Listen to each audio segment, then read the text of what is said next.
ನಮಸ್ಕಾರ ಸ್ನೇಹಿತರೆ, ನಾನು ನಿಮ್ಮ ಗುರು. ಇವತ್ತು ನಾವು ಕಲ್ಗಡಿಗೆ ಕಲ್ಗಡಿಗೆ ಒಂದು ವೈದ್ಯರಾದ YB ಡೊಂಬಳ ಅವರ ಜೊತೆ ಮಾತುಕತೆ ಮಾಡ್ಲಿಕ್ಕೆ ಅಂತ ಬಂದಿದ್ದೀವಿ. ನಮಸ್ಕಾರ ಸರ್. ನಮಸ್ಕಾರ. ಹೇಗಿದ್ದೀರಾ ಸರ್? ಆರಾಮಿದ್ದೀರಿ? ಎಲ್ಲ ಆರಾಮಿದ್ದೀವಿ. ಸರ್, ನಿಮ್ಮ ಕಿರು ಪರಿಚಯ ಮಾಡ್ಲಿಕ್ಕೆ ಅಂತ ಇಷ್ಟಪಡ್ತೀನಿ ಸರ್. ನೀವು ನೀವು ಎಜುಕೇಶನ್ ಎಲ್ಲ ಆಗಿದ್ದೀವಿ ಸರ್? ನಮ್ದು ನೋಡ್ರಿ, ಪ್ರೈಮರಿ ಎಜುಕೇಶನ್ ಎಲ್ಲ ನಮ್ಮ ಹುಟ್ಟೂರಲ್ಲಿ ಆಯ್ತು ಸರ್. ಕುಸುಗಲ್ ಅಂತ ಒಂದು ಗ್ರಾಮೀಣ ಪ್ರದೇಶ. Okay sir. ಅಲ್ಲಿ ಅವಾಗ ಒನ್ಲಿ ಪ್ರೈಮರಿ ಸ್ಕೂಲ್ ಇತ್ತು. ಓಕೆ. ನಂತರ ಪ್ರೈಮರಿ ಸ್ಕೂಲ್ 7th ಮುಗೋದ್ರಿಂದ ಹುಬ್ಬಳ್ಳಿಯಲ್ಲಿ ಲೆಮೆಂಟನ್ ಹೈಸ್ಕೂಲ್ ಅಂತ ಹೇಳಿ ಅವಾಗಿನ ಕಾಲದಲ್ಲಿ ಬ್ರಿಟಿಷರು ಇದ್ದಿದ್ದ ಒಂದು ಸ್ಕೂಲ್ ಅದು. ಓಕೆ. ಲೆಮೆಂಟನ್ ಹೈಯರ್ ಸೆಕೆಂಡರಿ ಸ್ಕೂಲ್ ಅಂತ ಹೇಳಿ ಅಲ್ಲಿ ಹೈಸ್ಕೂಲಿಗೆ ಬಂದ್ವಿ. ಸರ್. ಅಲ್ಲಿ ಸುಮಾರು ಅವಾಗ SSLC 4 years ಇತ್ತು. 4 years ಅಲ್ಲೇ ಓದಿದ್ವಿ. ಅಲ್ಲಿ ಅದರ ನಂತರ ಜಾಬಿನ್ ಸೈನ್ಸ್ ಕಾಲೇಜ್ ಹೋದ್ವಿ. PC ಜಾಬಿನ್ ಸೈನ್ಸ್ ಕಾಲೇಜ್ಗೆ. PC ಜಾಬಿನ್ ಸೈನ್ಸ್ ಕಾಲೇಜ್ ಆದ ನಂತರ ನಾವು ಮುಂದೆ ಮೆಡಿಕಲ್ ಗೆ ಅಪ್ಲೈ ಮಾಡಿದ್ವಿ. ಎಂಜಿನಿಯರಿಂಗ್ ಮಾಡಿದ್ವಿ. ಅವಾಗ ಎರಡಕ್ಕೂ ಅಪ್ಲೈ ಮಾಡಿದ್ವಿ. ಎಂಜಿನಿಯರಿಂಗ್ ಸೀಟು ಗುಲ್ಬರ್ಗಾ ಕೊಟ್ಟರು, ಗೌರ್ಮೆಂಟ್ ಸೀಟು. ಆದ್ರೆ ಅಲ್ಲಿಗೆ ಹೋಗಿ ಅಡ್ಮಿಷನ್ ಮಾಡುವಂತ ಪರಿಸ್ಥಿತಿ ಇರ್ಲಿಲ್ಲ ಅವಾಗ. ಮತ್ತೆ ದೂರ ಪ್ರದೇಶ ಮತ್ತು ಫೈನಾನ್ಷಿಯಲಿ ಅಷ್ಟು ಸರಿಯಾಗಿ ಇರಲಿದ್ದಕ್ಕೆ ನೋಡೋಣ ಮೆಡಿಕಲ್ ಸಿಕ್ಕರೆ ಓದೋಣ, ಇಲ್ಲೇ ಆಗೇಲಿ ಮೆಡಿಕಲ್ ಕಾಲೇಜ್ ಅಂತ ಹೇಳಿ ಅದನ್ನ ಸೀಟ್ ಅನ್ನು ಬಿಟ್ಟು ಕೊಟ್ವಿ. ಆ ನಂತರ ಅದರ ನಂತರ ಒಂದು ವಾರದಲ್ಲಿ ಮೆಡಿಕಲ್ ಸೀಟ್ ಅನೌನ್ಸ್ ಆಯ್ತು. ಲಕ್ಕಿಲಿ ನಮಗೆ ಹುಬ್ಬಳ್ಳಿ ಮೆಡಿಕಲ್ ಕಾಲೇಜಿನಲ್ಲಿ ಸೀಟ್ ಸಿಕ್ತಿ. ಹಿಂಗಾಗಿ ನಾವು ಎಂತ ಫೈನಾನ್ಷಿಯಲ್ ವೀಕ್ ಇದ್ರು ನಮ್ಮ ಒಂದು ಎಜುಕೇಶನ್ ಮಾಡಾಕ ಬಹಳ ಅಂದ್ರೆ ಬಹಳ ನಮಗ ಅನುಕೂಲ ಆಯ್ತು ಮತ್ತು ಒಂದು ವ್ಯವಸ್ಥೆನೂ ಸರಿ ಆಯ್ತು ಅಂತ ಹೇಳ್ಬೋದು. ಹುಬ್ಬಳ್ಳಿಯ ಕಿಮ್ಸ್ ಅಲ್ಲಿ ನಿಮ್ಮ ಎಜುಕೇಶನ್ ಆಗಿದೆ? ಹುಬ್ಬಳ್ಳಿ ಕಿಮ್ಸ್ ಇಲ್ಲಿ ಕರ್ನಾಟಕ ಮೆಡಿಕಲ್ ಕಾಲೇಜ್ ಹುಬ್ಬಳ್ಳಿ.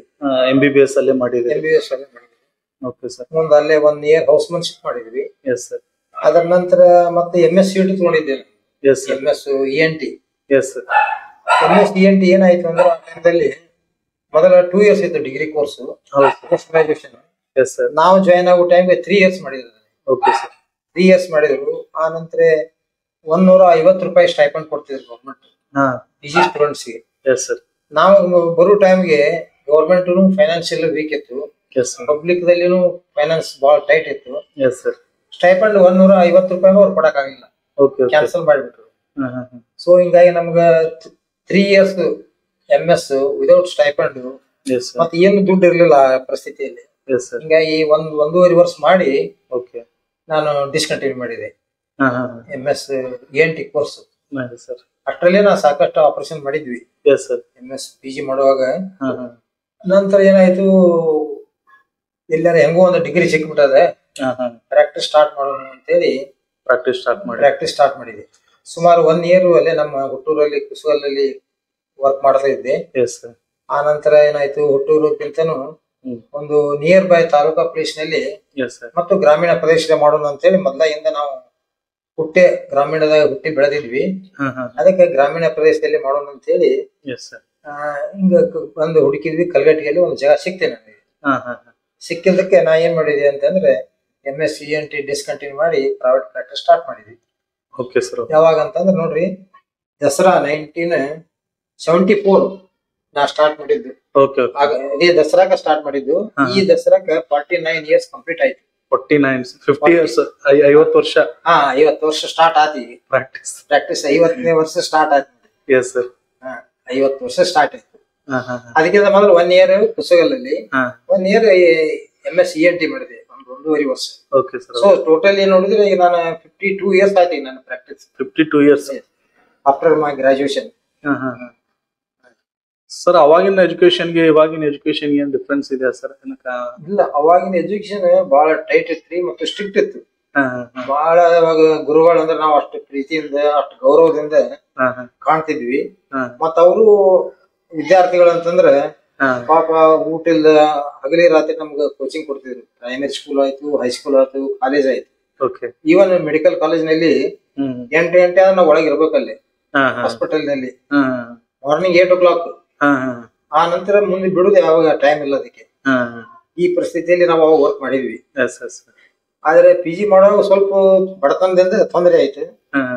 ಅದ್ರ ಕಾರಣಕ್ಕೆ ಬಿಡ್ಬೇಕಾಯ್ತು, ಡಿಸ್ಕನೆಕ್ಟ್ ಮಾಡಿದ್ರಿ ಅವಾಗ.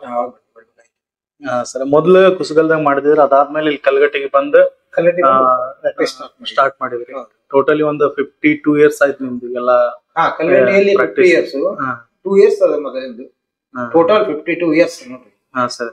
ಇದು ಒಂದೇ ಪ್ಲೇಸ್ ನಲ್ಲಿ 50 ವರ್ಷ. ಒಂದ ಪ್ಲೇಸ್ ನಾಗ 50 ವರ್ಷ ಆಯ್ತು. ಸರ್ ಇವಾಗಿಂದ ಹೆಲ್ಪ್ ಮತ್ತೆ ಈ 50 ವರ್ಷದ ಕೂಡ ನಾನು ಒಂದು ಸುಮಾರು 8 ವರ್ಷ 104 ಆರೋಗ್ಯವಾಣಿಯಲ್ಲಿ ವರ್ಕ್ ಗವರ್ಮೆಂಟ್ ನಲ್ಲಿ ಅದು 104 ಆರೋಗ್ಯವಾಣಿಯಲ್ಲಿ ವರ್ಕ್ ಮಾಡಿದೆ. Help centre, call centre, health centre ನಲ್ಲಿ. ಅದು 8 ಅವರ್ಸ್ ಡ್ಯೂಟಿ, ಮಾರ್ನಿಂಗ್ ಮತ್ತು ಈವ್ನಿಂಗ್ ಶಿಫ್ಟ್ ಇತ್ತು. ನಾನು ಈವ್ನಿಂಗ್ ಶಿಫ್ಟ್ ನೋಡಿದ್ದೆ. ಮಾರ್ನಿಂಗ್ ಇಲ್ಲಿ ನಾನು ಕ್ಲಿನಿಕ್ ಮಾಡಿ ಈವ್ನಿಂಗ್ ಶಿಫ್ಟ್ ಅಲ್ಲಿ ಹೋಗ್ತಿದ್ದೆ. ಏನ್ ಸರ್ ಅದು ಹೆಂಗಂದ್ರೆ ಫಾರ್ ಎಕ್ಸಾಂಪಲ್ ತೊಂದ್ರೆ ಇದ್ದವ್ರು ನಿಮ್ಗೆ ಕಾಲ್ ಮಾಡ್ತಾರೆ, ಅವ್ರಿಗೆ ನೀವು ಸಜೆಷನ್ ಕೊಡ್ತೀರಿ ಹೆಂಗ? ಅದು ಟೆಲಿ ಮೆಡಿಸಿನ್ ಅಂತವಲ್ಲ, ಅವ್ರ ಫೋನ್ ನಲ್ಲಿ ಕೇಳ್ತಾರ ಹಿಂಗ ಆಗೈತ್ ನಮಗ, ನಿಮ್ಗೆ ತೊಂದರೆ ಆಗಿತ್ತು ಅಂತ ಹೇಳಿ. ಅದರಿಂದ ನಾವು ಅದ್ರ ಬಗ್ಗೆ ಅವ್ರಿಗೆ ಆ ಫೋನ್ ನಲ್ಲೇನೆ ಮೆಸೇಜ್ ಕೊಡ್ತಾ ಕೊಡ್ತಿದ್ವಿ. ಅದ್ರಲ್ಲಿ ಈಗ ಸದ್ಯ ಬಂದಾಗಿದೆ. ಈಗ ಬಂದಾಗಿದೆ ಸದ್ಯಕ್ಕೆ. ಸರ್ ಈಗ ಜನ ಬೆಳಿತಾ ಬೆಳಿತಾ ಏನಂತಂದ್ರೆ ಅವಾಗಿನ ವಾತಾವರಣಕ್ಕೂ ಇವಾಗಿನ ವಾತಾವರಣಕ್ಕೂ ಡಿಫ್ರೆನ್ಸ್ ಇದೆ. ಅದಾದ್ಮೇಲೆ ಆಹಾರ ಪದ್ಧತಿಯಲ್ಲಿ ಡಿಫ್ರೆನ್ಸ್ ಆಗಿದೆ ಸರ್. ಅಂದ್ರೆ ಅವಾಗ ಎಲ್ಲಾ ಜವಾರಿ ಐಟಮ್ಸ್ ಎಲ್ಲಾ ಊಟ ಮಾಡ್ತಿದ್ರು, ತರಕಾರಿ ಹೆಚ್ಚು ಜಾಸ್ತಿ ಊಟ ಮಾಡ್ತಿದ್ರೆ. ಇವಾಗೆಲ್ಲ ಜಂಕ್ ಫುಡ್ ಅಂತಾರಲ್ಲ, ಜಾಸ್ತಿ ಇದಾಗ್ಬಿಟ್ಟಿದೆ. ಅದ್ರಲ್ಲಿ ಏನೋ ಡಿಫ್ರೆನ್ಸ್ ಅನ್ಸುತ್ತಲ್ಲ ಸರ್ ಜೀವನ ಶೈಲಿಯಲ್ಲಿ? ಬಹಳ ಚೇಂಜ್ ಆಗಿದೆ. ಹಾ ಸರ್, ಬಹಳ ಅಂದ್ರೆ ಬಹಳ ಚೇಂಜ್ ಆಗಿದೆ. ನಾವು ಸ್ಕೂಲ್ ಹೋಗಂಗಿದ್ದಾಗ, ಕಾಲೇಜ್ ಹೋಗಂಗಿದ್ದಾಗ ಚಾದ ಅಂಗಡಿಗೆ ಹೋಗುತ್ತೇ ಇರಲಿಲ್ಲ. ಚಾದ ಅಂಗಡಿ ಹೋಗ್ತಾರ ಅಂದ್ರೆ ಹುಡುಗ ಕೆಟ್ಟಾನು ಅಂತಿದ್ರು. ಆ ಟೈಮ್ದಲ್ಲಿ ಹೋಟೆಲ್ ಹೋದ್ರೆ ಹುಡುಗ ಕೆಟ್ಟ ಅಂತಿದ್ರು. ನಮ್ಗ ಅದೇ ಪ್ರಾಕ್ಟೀಸ್ ಇನ್ನೂರಿಗೆ ಇದೆ. ನಾ ಈವರೆಗೂ ಎಲ್ಲಿ ಚಾದ ಅಂಗಡಿ ಹೋಗಲ್ಲ. ಯಾಕಂದ್ರೆ ಅದು ಮೊದ್ಲಿಂದ ಚಾಪ ಬಿದ್ಬಿಟ್ಟದ ನಮ್ಮ ಮೇಲೆ. ಅಲ್ಲಿ ಹೋಗ್ಯಾನಂದ್ರೆ ಹುಡುಗ ಕೆಟ್ಟಾನು ಅಂತ ಹೇಳಿ ಅದೇ ಭಾವನೆದಲ್ಲಿ ನಾವು ಇನ್ನು ಮುಟ್ಟನು ಹೋಗಲ್ಲ. ಯಾರೋ ಗೆಸ್ಟ್ ಬಂದ್ರೆ ಮನೆಯಲ್ಲಿ ಯಾರು ಇಲ್ಲ ಅಂದ್ರೆ ಅಷ್ಟೇ ನಾ ಹೋಟೆಲ್ ಹೋಗಿರ್ತೀನಿ. ಆದ್ರೆ ಇವತ್ತಿನ ಮುಟ್ಟನು ಹೋಟೆಲ್ ಹೋಗಿಲ್ಲ. ಒಬ್ಬನೇ ಸಿಂಗಲ್ ಆಗಿ ಹೋಗಿಲ್ಲ. ಏನೋ ಯಾರೋ ಅನಿವಾರ್ಯ ಬಂದಾಗ ಹೋಗಿರ್ತೀವಿ. ಇನ್ನು ಹೊರಗಡೆ ಹೋದಾಗ ಹೋಗ್ತೀವಿ. ಅವ್ರ ಮತ್ತೆ ಅನಿವಾರ್ಯ ಆ ಪದ್ಧತಿ ಬಂದ. ಈಗಿನ ಇದನ್ನ ನೋಡ್ಬೇಕಾದ್ರೆ ನಿಮಗೆ ಈಗ ಆಕ್ಟಿವಿಟೀಸ್ ಇಲ್ಲ. ಆ ನಂತರ ಫುಡ್ ಐಟಮ್ ಅಂತೂ ಬಹಳ ಕೆಟ್ಟದ್ರಿ. ನ್ಯಾಚುರಲ್ ಫುಡ್ ಇಲ್ಲ, artificial food, junk food like ಮಾಡ್ತಾರ ಹುಡುಗರು. ಮತ್ತೆ ಫಿಸಿಕಲ್ ಆಕ್ಟಿವಿಟೀಸ್ ಇಲ್ಲ. ಹಿಂಗಾಗಿ ಯಂಗ್ ಏಜ್ ನಲ್ಲಿ ಹುಡುಗರು ಬಹಳ ಆರೋಗ್ಯದಿಂದ ತೊಂದರೆಗಳಿಗೆ ಅನುಭವಿಸ್ತಾ ಇದ್ದಾರೆ ಸುಮಾರು ಜನರು. ಸರ್ ಈಗ ನಾರ್ಮಲ್ ಆಗಿ ನಾವು ಹೆಲ್ತ್ ಅನ್ನ ಚೆನ್ನಾಗಿ ಇಟ್ಕೋಬೇಕಂತಂದ್ರೆ ಈಗಪ್ಪ ಯಾವ ರೀತಿಯಾದಂತ ನಮ್ಮ ಜೀವನ ಶೈಲಿಯನ್ನ ಅಳವಡಿಸ್ಕೊಳ್ಬೇಕ ಅಂತ? ನೋಡ್ರಿ, ಈಗ ನಮ್ಮ ಹೆಲ್ತ್ ನಮ್ಮ ಕೈಯಲ್ಲಿದೆ, ನಮ್ಮ ಆರೋಗ್ಯ ನಮ್ಮ ಕೈಯಲ್ಲಿದೆ. ನಮ್ಮ ಆರೋಗ್ಯವನ್ನು ಸರಿ ಇಟ್ಕೋಬೇಕು ಅಂದ್ರೆ ಫಸ್ಟ್ ಅಂದ್ರೆ ನಮ್ಮ ಆಚಾರ ವಿಚಾರಗಳು ಒಳ್ಳೆಯವಾಗಿರ್ಬೇಕು. ಆಚಾರ ಮತ್ತು ವಿಚಾರಗಳು ಅವು ಎರಡು ಕೆಟ್ಟವು ಅಂದ್ರೆ ಮನುಷ್ಯನ ಬುದ್ಧಿ ಕೆಡ್ತದ. ಅದ್ರಿಂದ ಅವನ ಆಕ್ಟಿವಿಟೀಸ್ ಕೆಡ್ತಾವ. ಮುಂದ ಅದ್ರ ಕೂಡ ಅವ ಶ್ರಮಜೀವಿ ಆಗಿರ್ಬೇಕು. ಶ್ರಮಜೀವಿ ಅಂದ್ರ ಪ್ರತಿ ದಿವಸ ನಾವು ವರ್ಕ್ ಮಾಡ್ಬೇಕು. ಸಣ್ಣವಿರ್ಲಿ, ದೊಡ್ಡವಿರ್ಲಿ, ವಯಸ್ಸಾದವಿರ್ಲಿ, ಅವ ತನ್ನ ಕಾಯಕದಲ್ಲಿ ಡೈಲಿ ಮಾಡ್ಲೇಬೇಕು. ಅದರಿಂದ ಅವನು ಆರೋಗ್ಯ ಚೆನ್ನಾಗಿರ್ತದೆ. ಆತರ ವಿಚಾರಗಳು ಚೆನ್ನಾಗಿ ಬರ್ತಾವ, ಹೊಟ್ಟೆ ಹಸಿವು ಚೆನ್ನಾಗಿ ಆಗ್ತದೆ, ಮತ್ತೆ ಊಟ ಮಾಡಿದ್ದು ಸರಿಯಾಗಿ ಪಚನೆ ಆಗ್ತದೆ. ಅದರಿಂದ ಅವನ ಆರೋಗ್ಯದ ಮೇಲೆ ಅದರ ಪರಿಣಾಮಗಳು ಆಗಿ ಅವ ಚೆನ್ನಾಗಿ ಆರೋಗ್ಯ ಇಟ್ಕೊಳ್ಳಕ್ ಸಾಧ್ಯತೆ ಒಂದು. ಮತ್ತೆ ತಿನ್ನುವುದರಲ್ಲಿ ನಾವು ಬಹಳ ಮಿತಿಯಾಗಿ ತಿನ್ಬೇಕು. ಸಿಕ್ಕೈತಪ್ಪ ಅಂತ ಹೇಳಿ ಬಹಳ ಫುಡ್ ತಿನ್ಬಾರ್ದು. ಇನ್ನೂ ಒಂದು 25% ನಾವು ತಿನ್ಬೇಕಪ್ಪ ಅಂದಾಗ ಬಿಡ್ಬೇಕಾದ್ರೆ ಅಂದಾಗ ನೆಕ್ಸ್ಟ್ ಹಸು ಚೆನ್ನಾಗಿ ಆಗ್ತದೆ. ಮತ್ತೆ ಪಚನ ಕ್ರಿಯೆ ಆಗ್ತದೆ, ಆರೋಗ್ಯನೂ ಚೆನ್ನಾಗಿ ಆಗ್ತದೆ. ಮತ್ತೆ ಊಟದ ರುಚಿ ಹತ್ತದೆ. ನಾವು ಹೊಟ್ಟೆ ತುಂಬ ತಿಂದಿವಿ ಅಂದ್ರೆ ಅದು ಒಮಟೆ ಆಗ್ತದೆ. ಮತ್ತೆ ನೆಕ್ಸ್ಟ್ ಫುಡ್ ಸರಿಯಾಗಲ್ಲ. ಮತ್ತೆ ಊಟದ ರುಚಿ ಬರುತ್ತದೆ. ಇದು ಮುಖ್ಯ ಕಾರಣ. ಸಾಧಾರಣ ಜಂಕ್ ಫುಡ್ ಜಾಸ್ತಿ ತಿನ್ಬಾರದು. Actually vegetables, fruits, natural food ಸಾಧ್ಯ ಆದಷ್ಟು ಜಾಸ್ತಿ ಉಪಯೋಗ ಮಾಡ್ಬೇಕು. ಇನ್ನು ಅನಿವಾರ್ಯ ಪ್ರಸಂಗದಲ್ಲಿ ಸ್ವಲ್ಪ ಏನೋ ತಿಂದು ಹೊಟ್ಟೆ ತುಂಬ್ಕೋಬೇಕಾಗ್ತದೆ ಕೆಲವು ಟೈಮ್ದಲ್ಲಿ. ಸರ್ ಅವಾಗಿನ ಕಾಲಕ್ಕೆಲ್ಲ ಈಗ ತರಕಾರಿ ಐಟಮ್ಸ್ ಗಳನ್ನ ಜಾಸ್ತಿ ತಿಂತ ಇದ್ರು. ಇವಾಗ ನಾನ್ ವೆಜ್ ಜಾಸ್ತಿ ಆಗಿರ್ಬಿಡ. ನನ್ಗೆ ಗೊತ್ತಿರೋ ಪ್ರಕಾರ ನಾನ್ ವೆಜ್ ಎಲ್ಲ ಜಾಸ್ತಿ ಆಗ್ಬಿಡುತ್ತೆ. ವೆಜ್ಗೂ ನಾನ್ ವೆಜ್ಗೂ ಏನು ಡಿಫ್ರೆನ್ಸ್ ಇದೆ ಸರ್? ಅಂದ್ರೆ ಫಾರ್ ಎಕ್ಸಾಂಪಲ್ ಅನ್ಡೈಜೆಷನ್ ಆಗುವ ಚಾನ್ಸಸ್ ಜಾಸ್ತಿ ಇದೆ. ಮಲಬದ್ಧತೆ ಈ ತರ ಎಲ್ಲ ಪ್ರಾಬ್ಲಮ್ಸ್ ಗಳಾಗ್ತಾವ. ಸಸ್ಯಾಹಾರಿ ಮತ್ತು ಮಾಂಸಾಹಾರಿಗೆ ಏನು ಡಿಫ್ರೆನ್ಸ್ ಇದು ಏನಂದ್ರೆ ಯಾವ್ದು ಜಾಸ್ತಿ ನಾವು ಪ್ರಿಪೇರ್ ಮಾಡ್ಬೇಕಂತ? ನೋಡ್ರಿ, ಮನುಷ್ಯನ ದೇಹ ಮುಖ್ಯ ಅಂತಂದ್ರೆ ಇದು ವೆಜಿಟೇರಿಯನ್. ನಾನ್ ವೆಜಿಟೇರಿಯನ್ ಎಲ್ಲ. ಓಕೆ. ಇದು ಮನುಷ್ಯನ ಫುಡ್ ವೆಜಿಟೇರಿಯನ್ ಇದ್ದಾಗ ಅಷ್ಟೇ ಅವನ ಆರೋಗ್ಯ ಚೆನ್ನಾಗಿರ್ತದೆ. ಹಾ ಸರ್. ಈಗ ನಾವು ಮೊದಲಿನ ಟೈಮ್ದಲ್ಲಿ ನಾವು ನೋಡಿದ್ದಂದ್ರೆ ಎಲ್ಲಿನೂ ನಾನ್ ವೆಜಿಟೇರಿಯನ್ ಇರ್ತಿರ್ಲಿಲ್ಲ. ಒಂದೊಂದು ಅಕಸ್ಮಾತ್ ಇರ್ತಿದ್ವಿ. ಆ ನಂತರ ಅವಾಗ ಎಲ್ಲಾರು ವೆಜಿಟೇಬಲ್ ಮೇಲೆ ಇದ್ರು. ಬಾಳ ಅಂದ್ರೆ ಸ್ವಲ್ಪ ಬೆಣ್ಣೆ, ತುಪ್ಪ, ಹಾಲು, ಮೊಸರು, ಮಜ್ಜಿಗೆ ತಿನ್ನೋದು ಬಾಳ ಇತ್ತು ಆ ಟೈಮ್ದಲ್ಲಿ. ಪ್ರತಿಯೊಬ್ಬರ ಮನೆಯಲ್ಲಿ ಎಮ್ಮೆಗಳು ಇರ್ತಿದ್ವು. ನಾವು ಸಣ್ಣದಾಗ ನಮ್ಮ ಮನೆಯಲ್ಲಿ 2 ಎಮ್ಮೆ ಆಕಳ ಇರ್ತಿದ್ವು. ನಮ್ಮ ತಾಯಿಯವರು ಹಂಗ ಹಿಂಡಿ ಹಸಿ ಹಾಲು ಬುರುಗು ಸಮೇತ ಕುಡಿಯಾಕ ಕೊಟ್ಟು ಬಿಡ್ತಿದ್ರು, 1 ಗ್ಲಾಸ್ ಹಾಲು. ಹಸಿ ಹಾಲು ಅವೇ ಹಾಲು ಕುಡಿದ್ರೆ ನಾವು ಸ್ಕೂಲ್ಗೆ ಹೋಗ್ಬಿಡ್ತಿದ್ವಿ. ಮತ್ತೆ ಊಟದ್ದು ಯಾವಾಗ ಸಿಕ್ಕ ಊಟ ಮಾಡೋದು. ಈಗ ಆ ಟೈಪ್ ಇಲ್ಲ. 7 ಜನ ಎಲ್ಲಾರು ಚಾ ಹಾಕೋಕಾರ, ಇಲ್ಲಾಂದ್ರ ಏನೇನ ಚಟಗಳನ್ನ ಮಾಡ್ತಾರ, ತಂಬಾಕ, ಗುಟ್ಕಾ ತಿನ್ನೋದು, ಇವೆಲ್ಲ ಆಗಿ ಆರೋಗ್ಯದ ಪರಿಣಾಮ ಸರಿ ಉಳಿದಿಲ್ಲ. ಇವಾಗಿನ ಇದರಲ್ಲಿ ಹೇಳ್ಬೇಕಾದ್ರೆ ನಿಮಗೆ ಸರ್, ಈಗ ಮಧ್ಯ ವಯಸ್ಸಿನ ಹುಡುಗರು ಏನದಾರಲ್ಲ, ಈಗ ಕೆಟ್ಟ ಚಟಗಳಿಗೆ ಇದು ಆಗತ್ತಾರ, ದಾಸರಾಗತ್ತಾರ. For example 8th 9th 10th ಹುಡುಗರೆಲ್ಲ ಈಗ ಗುಟ್ಕಾ, ಸಿಗರೇಟ್ ಈ ತರ ಎಲ್ಲ ಅಡಿಕ್ಟ್ ಆಗತ್ತಾರ. ಅದಕ್ಕೇನು ಒಂದು ರೀಸನ್ ಅಂತ ಹೇಳ್ಬೋದು, ಕಾರಣ ಅಂತ ಹೇಳ್ಬೋದು? ಈಗ ನೋಡ್ರಿ, ಅದು ಒಂದೇದು ಪರಿಸರ ಕೆಟ್ಟದ. ಪರಿಸರ ಅಂದ್ರೆ ಏನಂತಂದ್ರೆ ಎಲ್ಲಿ ಬೇಕಲ್ಲಿ ಬೇಡಿ ಅಂಗಡಿ ಆಗ್ಯಾವ, ಪಾನಿನ ಅಂಗಡಿ ಆಗ್ಯಾವ, ಅಂದ್ರೆ ಬಾರ್ ಶಾಪ್ ಆಗ್ಯಾವ. ಇವ್ ಏನಾಗ್ಬಿಟ್ಟಿದೆ, ಗೌರ್ಮೆಂಟ್ ಇದಕ್ಕ ಫ್ರೀ ಬಿಟ್ಬಿಟ್ಟಾರ. ಮತ್ತೆ ಮನುಷ್ಯನ ಸ್ವಭಾವ ಹೆಂಗೈತಿ, ಕೆಟ್ಟದ ಕಡೆ ದೌಡ್ ಆಗ್ತದ. ಅಟ್ರಾಕ್ಷನ್ ಆಗೋ ಚಾನ್ಸ್ ಜಾಸ್ತಿ ಕೆಟ್ಟದ ಕಡೆ. ಅದೇ ಒಳ್ಳೆಯವ್ರ ಕಡೆ ಬಹಳ ಪ್ರಯತ್ನ ಮಾಡದ ಬರ್ತಾನ. ಏನ್ರಿ, ಕೆಟ್ಟದ ಕಡೆ ಮಾತ್ರ ಬಹಳ ಇಮಿಡಿಯೇಟ್ ಆಗಿ ಹೋಗ್ತಾನ. ನಿಮಗೂ ಗೊತ್ತೈತಿ, ನೀವೆಲ್ಲಾ ನೋಡಿದಿರಿ, ಕೆಟ್ಟದ ಕಡೆ ಮನುಷ್ಯನ ಒಲವು ಜಾಸ್ತಿ ಆಗ್ತದೆ. ಹೌದೌದು. ಅದೇ ಹಿಂಗಾಗಿ. ಆದ್ರೆ ನಾವು ಒಂದು ವಿಷಯ ನೆನ್ಪಿಡ್ಬೇಕು, ಪ್ರಾಣಿಗಳು ಹೆಂಗ್ ಬದುಕ್ತಾವ ನೋಡ್ರಿ, ಅವು ಏನ್ ತಿಂತಾವ, ಅವ್ ಹೆಂಗ ಬದುಕ್ತಾವ, ಅದನ್ನ ನೋಡಿ ಕಲ್ಕೋಬೇಕು ಮನುಷ್ಯ. ಈಗ ನೀವ್ ಪ್ರಾಣಿ ಯಾವ್ದಾರ ಒಂದು ವಿಷ ಹಾಕ್ರಿ, ಅದು ಅಷ್ಟ ಮೂಸ್ ನೋಡಿ ದೂರ ಸರಿದ್ ಬಿಡ್ತೈತಿ. ತಂಬಾಕ್ ಆಗ್ಲಿ, ಸೆರೆ ಆಗ್ಲಿ, ಮತ್ತೊಂದಾಗ್ಲಿ, ಫುಡ್ ಆಗ್ಲಿ, ಕೆಟ್ಟ ಫುಡ್ ಅದು ಹೋಗುದಿಲ್ಲ. ಆ ಮನುಷ್ಯ ಏನಾದ್ರೆ ಎಲ್ಲಾನು ಪ್ರಯೋಗ ಮಾಡಾಕತ್ತಾನ, ಯೂಸ ಮಾಡ್ಬಿಡ್ತಾನೆ. ಏನಾಗ್ತಪ್ಪ ನೋಡೇ ಬಿಡುತ್ತೆ, ಯೂಸ್ ಮಾಡ್ತಾನ, ಮತ್ತ ಅದಕ್ಕೆ ಅಡಿಕ್ಟ್ ಅಂದ್ರೆ ನಂತರ ಅಡಿಕ್ಟ್ ಆಗ್ಬಿಡ್ತಾನೆ. ಸುಮಾರು ದಿವಸ ಆಗಿಂದ ಆ ಫುಡ್ಗೆ ಅಡಿಕ್ಟ್ ಆಗ್ಬಿಡ್ತಾನೆ. ಫುಡ್ ಆಗ್ಲಿ, ಹ್ಯಾಬಿಟ್ ಆಗ್ಲಿ, ಸ್ಮೋಕಿಂಗ್ ಆಗ್ಲಿ, ಟೊಬ್ಯಾಕೋ ಚಿವಿಂಗು, ಇವೆಲ್ಲ. ನಾನಂತೂ ನೋಡ್ರಿ, ನನ್ನ ಪ್ರಾಕ್ಟೀಸ್ ನಲ್ಲಿ ಸುಮಾರು ಜನರಿಗೆ ನಾ ಬಿಡಿಸೇನಿ ಟೊಬ್ಯಾಕೋ ಚಿವಿಂಗ್. ಸ್ಮೋಕಿಂಗು ಬಿಡಿಸಿದ್ರಿ. ಟೊಬ್ಯಾಕೋ ಚಿವಿಂಗ್ ಅಂತೂ ನಾ ಪ್ರತಿ ದಿವಸನು ಪೇಷಂಟ್ ಹೇಳ್ತಾನೆ ಇರ್ತೇನೆ. ಹಿಂಗಾಗಿ ಸುಮಾರು ಜನ ಬಿಟ್ಟಿದ್ದಾರೆ. ಮತ್ ನಾ ಯಾವ್ದೇ ಫಂಕ್ಷನ್ ಹೋದ್ರು ಸಹಿತ ಅಲ್ಲಿನೂ ಅವ್ರಿಗೆ ಹೇಳ್ತೇನೆ, ನೀವು ಸ್ವಲ್ಪ ಹೇಳ್ತಾ ಇರ್ರಿಪ್ಪ ಅಂತ ಹೇಳಿ. ಸರ್, ಈಗ ಈಗಿನ ಕಾಲಕ್ಕ ಈಗ ಡಯಾಬಿಟಿಕ್ ಮತ್ತ ಬ್ಲಡ್ ಪ್ರೆಷರ್ ಪೇಷಂಟ್ಸ್ ಎಲ್ಲ ಜಾಸ್ತಿ ಆಗ್ತಾ ಇರುತ್ತೆ. ಅದು ಏನಂತ ಕಾರಣ ಹೇಳ್ಬೋದು ಅದಕ್ಕೆ? ಅದೇ ರೀ, ಈಗ ಡಯಾಬಿಟಿಕ್ ಫುಡ್, ಇದು ಅದು BP ಅಂತಿಲ್ಲ, ಬ್ಲಡ್ ಪ್ರೆಷರ್, ಇವು ನಮ್ಮ ಆಕ್ಟಿವಿಟೀಸ್ ಮೇಲೆ ಮೇನ್ ಕಾರಣ ಅದಾವ. ಒಂದೇದು. ಆದ್ರೆ ಹೆರಿಡಿಟರಿ ಇದಕ್ಕದೆ. ಈಗ ತಂದೆ ತಾಯಿಗೆ ಶುಗರ್ ಇತ್ತು, ಮಕ್ಕಳಿಗೆ ಬರೋ ಚಾನ್ಸ್ ಜಾಸ್ತಿ ಇದೆ.